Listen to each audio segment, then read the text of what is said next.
తాజా వంటలు ఛానల్కి స్వాగతం. ఈరోజు ఫిష్ ఫ్రై చేస్తున్నానండి. ఫిష్ ఫ్రై ఎలా చేయాలో ఏంటో అంతా విధి విధానం చూపిస్తాను. మరి ఆలస్యం చేయకుండా వీడియోలోకి వచ్చేస్తారా?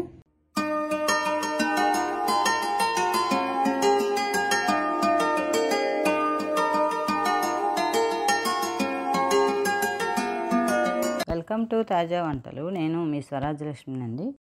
ఒక 1/2 కేజీ శీలావతి ఫిష్ అవి సరిపడి ముక్కలు కోసుకుని పలుసగా 1 స్పూన్ కారం, 1 స్పూను సాల్ట్, కొద్దిగా పసుపు, ధనియాల పొడి, మసాలా పొడి అన్నీ వేసేసుకుని నిమ్మరసం అన్నీ వేసేసి కలిపేసుకోవాలి.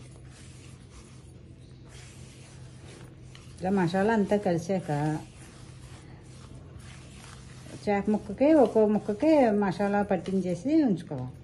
ఇప్పుడు ఫిష్ ఫ్రై చేసుకున్నామంటే శీలావతే బాగుంటుంది. చూడండి, ముక్క ఇలా వెడల్పుగా పలసగా ఇలా కోసుకోవాలి. ఇలా కోసుకుని ఒక్కో ముక్కకి ఇలా పట్టించేసుకోవాలి మసాలా అంతా.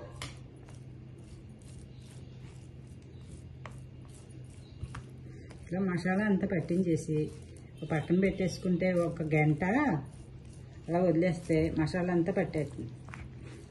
అప్పుడు ఫ్రై చేసుకుంటే బాగుంటుంది. శీలావతి అనేటప్పటికి కొంచెం ముళ్ళు తక్కువ ఉంటుంది, ముక్క కూడా వెడల్పు బాగుంటుంది, టేస్ట్ బాగుంటుందండి.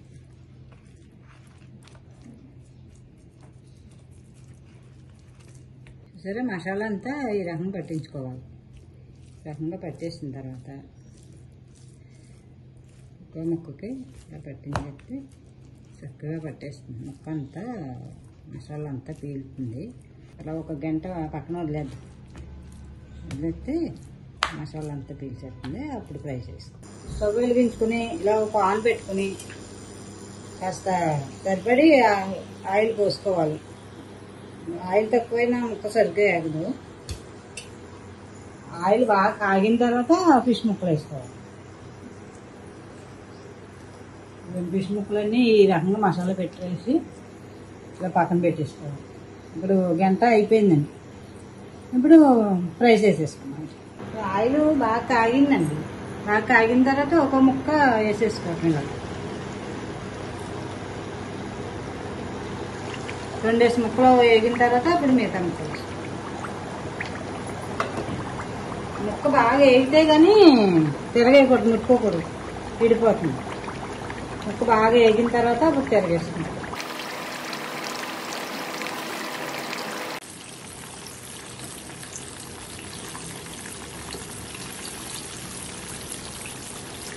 కాస్త వేగిన తర్వాత విడిపోతాయి కదా, చాలా జాగ్రత్తగా తిప్పుకోవాలి.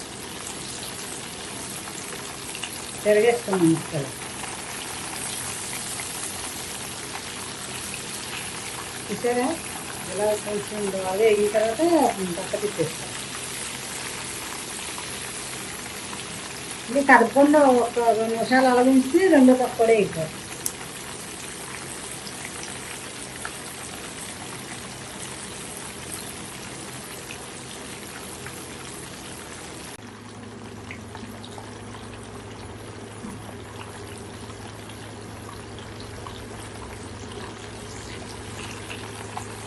ముక్క 2 పక్క కూడా వేగిపోయిందండి. మళ్ళీ ఇంకో పక్కకు తిప్పుకోండి. అలా సమానంగా నిదానంగా స్టవ్ వేడి తగ్గించుకుని వేపించుకుంటే ముక్క లోపల కూడా వేస్తుంది. లేకపోతే లోపల పచ్చి పచ్చిగా ఉండిపోతుంది.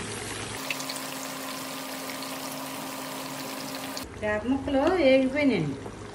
వేగిపోయిన ముక్కలు ఇదిగో ఈ రకంగా వేపించుకుంటే సరిపోతుంది. మరీ ఎక్కువ వేగినా బీసిపోతుంది. ఈ రకంగా అయితే మనం తినడానికి బాగుంటుంది. తీసేసుకున్నాం. నూనెంతా వాడించి ఇలాగా ప్లేట్లోకి వేసేస్తాం.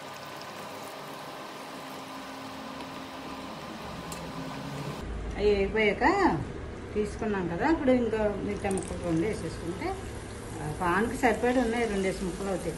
మరి ఏటాకి ఇబ్బంది లేకుండా అలా వేపించేసుకున్నాం. అయిపోయి ముక్కలన్నీ వేగిపోయినాయండి. వేగిపోయాక మనం తీసేసుకున్నాం ప్లేట్లోకి.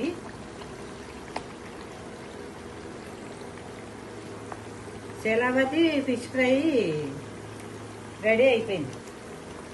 మనం ఈ రకంగా చేసుకుంటే సాంబార్లోకి రసంలోకి చాలా బాగుంటుంది. శీలావతి ఫ్రై రెడీ అయిపోయిందండి. చూడండి ఎంత బాగున్నాయో. శీలావతి పీసులు ఎంత బాగున్నాయో చూడండి. చాలా చాలా బాగుంటుందండి ఈ రకంగా ఫిష్ ఫ్రై చేసుకుంటే. మీరు కూడా ఇలా ట్రై చేస్తారా? మీకు నచ్చిందండి? చూడండి ఎంత బాగుందో. చూస్తే ఎంత బాగుంది, తింటే ఇంకెంత బాగుంటుందో fish fry. Please subscribe, share and like. Thank you.